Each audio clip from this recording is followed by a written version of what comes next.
A continuación, en nuestra presentación, la cual trata sobre el sistema respiratorio, nos enfocaremos principalmente en tráquea y pulmón. Para comenzar, tenemos que saber que el aparato respiratorio comprende un grupo de estructuras las cuales su principal función es el intercambio gaseoso de oxígeno atmosférico con el dióxido de carbono proveniente del metabolismo celular. La tráquea es un tubo cartilaginoso, rígido, no colapsable que continúa las vías respiratorias a partir del cartílago cricoide, de la laringe hasta los bronquios principales. La bifurcación se origina a la altura de la quinta vértebra torácica. En rumiantes y suidos, antes de la bifurcación, o también denominada carina traqueal, se origina un bronquio accesorio para el lóbulo apical del pulmón derecho, el cual se le denomina bronquio traqueal. La tráquea está constituida por 3 capas de tejido, las cuales nombraremos y describiremos de externo a interno. Capa adventicia. Tejido conectivo que se mezcla con la capa músculo-cartilaginosa y con el tejido conectivo que rodea la tráquea. Capa músculo-cartilaginosa está constituida de anillos cartilaginosos y tejido fibroelástico y músculo traqueal. Los anillos cartilaginosos son anillos incompletos en forma de C, los cuales están compuestos por cartílago hialino. Capa submucosa. Esta capa está constituida por tejido conectivo laxo, el cual no posee límites definidos con el tejido conjuntivo fibroso del pericondrio, el cual rodea los anillos cartilaginosos. En la capa submucosa también encontramos glándulas mixtas con predominio mucoso, las cuales se encuentran con mayor abundancia entre los anillos cartilaginosos y en la parte posterior de la tráquea. El mucus que se elabora por estas glándulas mixtas tiene suma importancia en la eliminación de partículas y agentes extraños. Capa mucosa. Es la capa más interna, la cual consta de epitelio pseudoestratificado cilíndrico ciliados con células caliciformes, células basales indiferenciadas, células en cepillo tipo 1 y tipo 2, células M y además de una lámina propia de tejido conectivo subepitelial. Ahora describiremos de forma breve los tipos celulares mencionados. Células cilíndricas ciliadas. Son células cilíndricas altas que poseen cerca de 300 cilios apicales. Las células caliciformes son las células secretoras de proteína y glicosaminoglucanos sulfatados. Producen lo que se denomina como mucus. Células basales indiferenciadas. Este tipo celular, al ser indiferenciadas, le otorga su aspecto de pseudoestratificado. Son las que permiten la regeneración del epitelio, son pequeñas, redondas o piramidales, además que se multiplican por mitosis continuamente y originan los demás tipos celulares del epitelio respiratorio. Células en cepillo tipo 1 y tipo 2 son el resto de células cilíndricas que se caracterizan por tener microvellosidades apicales largas. Las de tipo 1 presentan expansiones en su base y son consideradas como células receptoras sensoriales, y las de tipo 2 tienen las características de una célula inmadura, son células en vía de diferenciación, probablemente representan una reserva para sustituir las células ciliadas y caliciformes. Células M son células presentadoras de antígeno. Continuando con la tráquea, esta debe funcionar como un tubo rígido, de lo contrario se colapsaría al expandirse los pulmones. La rigidez se la proporcionan los anillos cartilaginosos, pero también debe ser capaz de permitir cierta expansión, ya que debe acomodarse a cualquier incremento de la luz de esta, la cual puede ser producida por algún cuerpo extraño o por cambios de volúmenes de aire que pase por él, producido por la inhalación o exhalación. Esta capacidad de expansión es gracias a que los anillos cartilaginosos poseen una cierta flexibilidad de expansión otorgada por el cartílago hialino y además se encuentran incompletos dorsalmente. Ahora continuaremos con los pulmones. Los pulmones constan de uno derecho y uno izquierdo, los cuales cada uno posee una cavidad pleural y entre ambos se ubica el mediastino. Estos son los órganos encargados de la respiración, donde la sangre se oxigena y se eliminan los productos gaseosos del metabolismo celular. el cual es principalmente el dióxido de carbono. Morfológicamente posee una forma de semicono oblicuo, con el vórtice en porción craneal y la base hacia caudal. Esta posee tres caras, las cuales son costal, mediastínica y diafragmática. Cara costal. Esta cara está en contacto con la pared costal, la cual está compuesta por las costillas y los cartílagos costales. Cara mediastínica. Esta cara está relacionada con las vértebras torácicas y órganos mediastínicos. En la cara mediastínica o cara medial reconocemos las partes vertebral y mediastínica, donde se sitúa el ilio pulmonar, lugar por el que transitan los elementos del pedúnculo pulmonar o raíz pulmonar, entre los que se incluyen el bronquio principal, con la arteria y la vena bronquial por dorsal, las arterias y las venas pulmonares por ventral, y los vasos linfáticos y nervios simpáticos y parasimpáticos correspondientes. El pulmón también posee tres bordes: borde dorsal, borde ventral y borde basal. El borde dorsal es grueso y redondeado, forma el límite dorsal entre la superficie costal y la parte ventral de la superficie media. El borde ventral es agudo e irregular, forma el límite ventral entre la superficie costal y la parte mediastínica de la superficie media.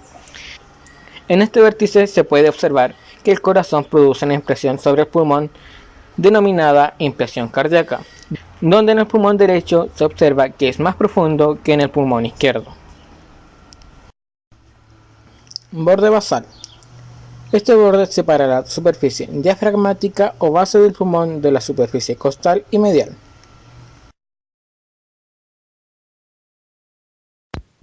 Antes de realizar la necropsia, se introdujo un tubo a través de la tráquea para pasar aire a los pulmones y así poder observar la distensibilidad de estos y poder verificar si es que existía alguna patología relacionada con la distensibilidad de los pulmones.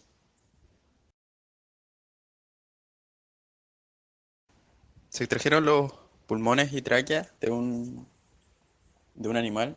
Bueno, estos órganos se obtuvieron de un ovino. Primero, el primer paso para llevar a cabo la necropsia es, bueno, la apertura se comienza por la apertura de la tráquea, desde la glotis hasta la entrada de los pulmones, evaluando en todo momento la resistencia que tiene la tráquea al corte y la resistencia y mejor dicho la coloración que tienen las mucosas.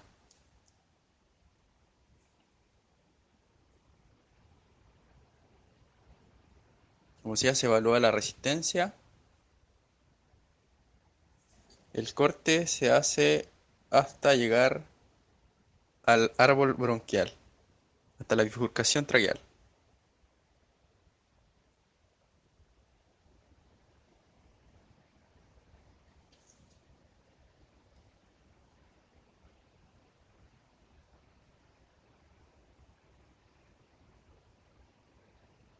Bueno, en el estadio de los pulmones es importante enfocarse en la forma que tiene el pulmón, el volumen, la consistencia y la coloración de estos.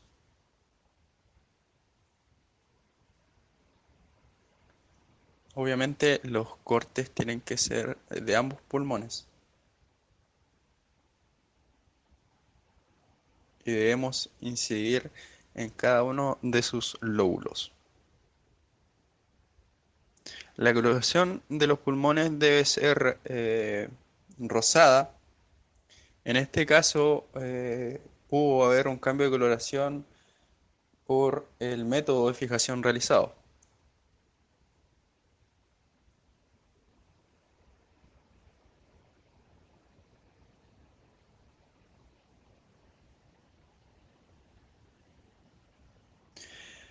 Cabe destacar que la apertura debe hacerse de craneal a caudal.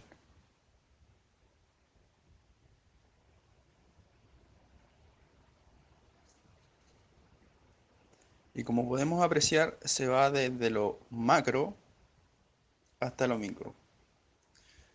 ¿Qué quiere decir con esto? Que mientras más alejados de la tráquea estemos, más pequeños van a ser los espacios en donde se va a realizar el intercambio de gases.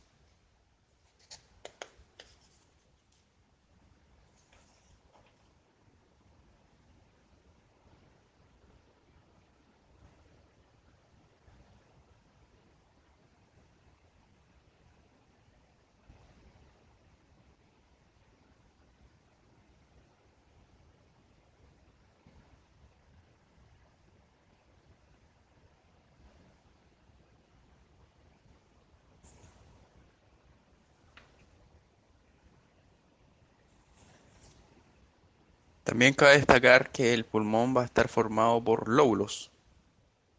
Lóbulos, un lóbulo caudal, un lóbulo medio, un lóbulo craneal. Dependiendo de cada especie, esto va variando. Así también que puede contar con un lobo accesorio o no.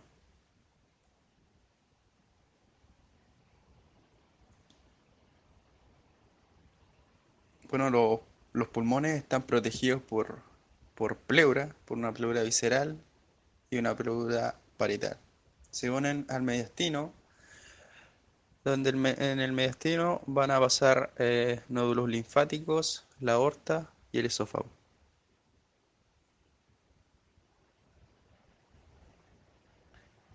Se realizó una incisión para, para una mayor inspección de los pulmones. Se deben cortar o realizar cortes en los lóbulos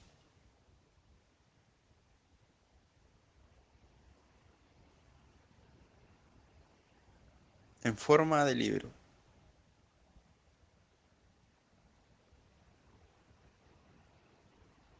A la vez evaluaremos la resistencia que tiene el pulmón a estos cortes.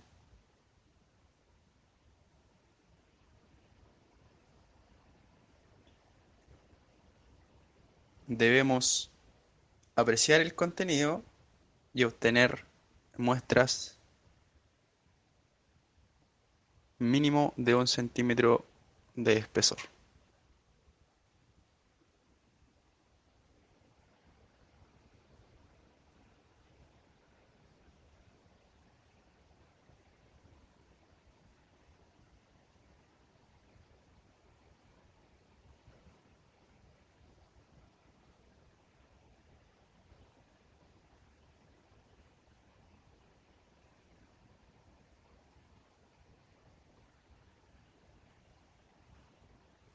Hay que incidir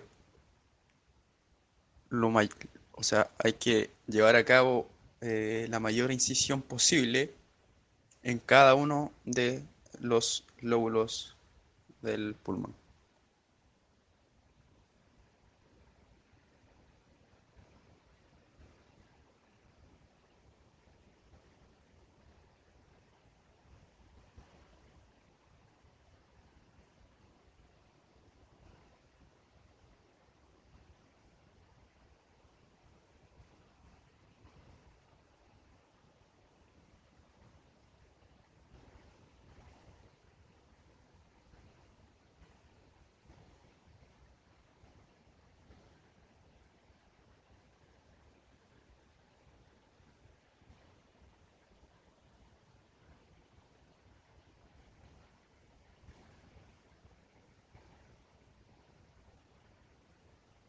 Se incide nuevamente en los lóbulos, apreciando respectivamente la coloración, la consistencia, el volumen,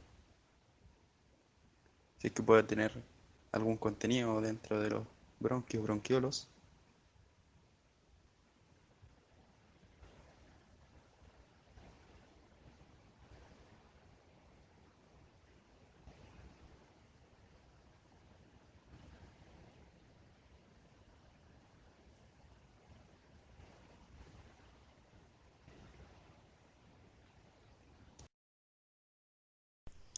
Una de las lesiones que podemos encontrar en este órgano es la neumonía granulomatosa. Esta tiene una presentación en forma de numerosos nódulos, los cuales son de diverso tamaño y pueden afectar a uno o varios lóbulos.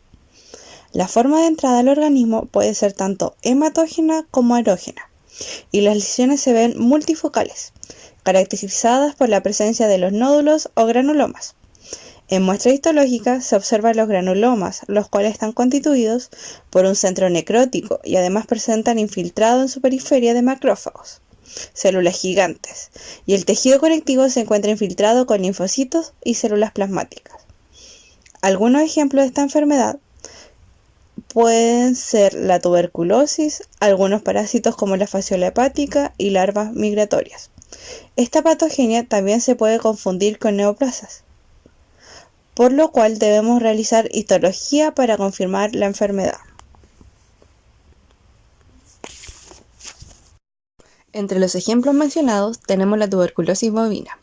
Esta es una enfermedad crónica de los animales provocada por una bacteria llamada Mycobacterium bovis, que guarda estrecha relación con la bacteria causante de la tuberculosis humana y aviar. Puede afectar a prácticamente todos los mamíferos, en los que provocan deterioro del tamaño general de salud, muy a menudo tos y a la larga la muerte. El nombre de tuberculosis proviene de los nódulos llamados tubérculos, que se forman a partir de los nódulos linfáticos del animal afectado. La enfermedad es contagiosa y se propaga por contacto con animales domésticos o salvajes infectados. Las vías de infección habitual es la inhalación de las gotitas infectadas que un animal enfermo ha expulsado al toser. Las terneras y el ser humano también pueden contagiarse al ingerir leche cruda procedente de vacas enfermas. Dado que la enfermedad es de evolución lenta y pueden pasar meses o incluso años hasta que un animal muera, un solo ejemplar puede transmitir la enfermedad a muchos otros componentes del rebaño antes de manifestar los primeros signos clínicos. De ahí que las principales vías de diseminación sean el desplazamiento de animales domésticos infectados asintomáticos y el contacto con animales salvajes infectados con tuberculosis. Otra patología común en pulmones es la bronconeumonía supurativa. Esta se caracteriza por la consolidación pulmonar cráneo-ventral y por la presencia de un exudado purulento o mucopurulento en las vías aéreas. Los cambios inflamatorios visibles en esta enfermedad se enfocan en los diferentes lóbulos por separado. Por esto, el aspecto lobular y lobulillar aparecen muy marcados. Como muestra la imagen, el color de los pulmones estará determinado por el tipo de cuadro, pudiendo ser de tipo agudo o crónico, siendo el cuadro agudo donde se observan los pulmones de un color más rojo, debido a la hiperemia que ocurre en la inflamación, y por el contrario, en el cuadro crónico se podrán encontrar los pulmones de un color más gris o gris pálido. Además, en este cuadro, el exudado será de tipo mucopurulento o mucoide, y al microscopio se encontrarán una gran cantidad de neutrófilos. Además, la presencia de macrófagos y dendritos celulares dentro del lumen bronquial, bronquiolar y los alveolos. Una enfermedad que podemos dar como ejemplo es la bronquitis supurativa crónica. Es la neumonía enzótica de los rumiantes, que puede ser causada por Pasteurella multicida, Staphylococcus, Escherichia coli y diferentes tipos de micoplasma. Entre los ejemplos mencionados anteriormente tenemos la bronconeumonía supurativa crónica, ocasionada por Troperella piógenes en novillos de engorda. Esta bronconeumonía es una de las causas más comunes de morbimortalidad en novillos de engorda a nivel de todo el mundo. Es una bacteria gram positiva, pleomórfica, comensal de la membrana mucosa y patógena oportunista, que puede generar una amplia gama de enfermedades supurativas. Estas pueden ser neumonía, mastitis, abscesos, endometritis, piometras, infecciones umbilicales y de otros órganos viscerales. Piel y articulaciones también están dentro de los ejemplos.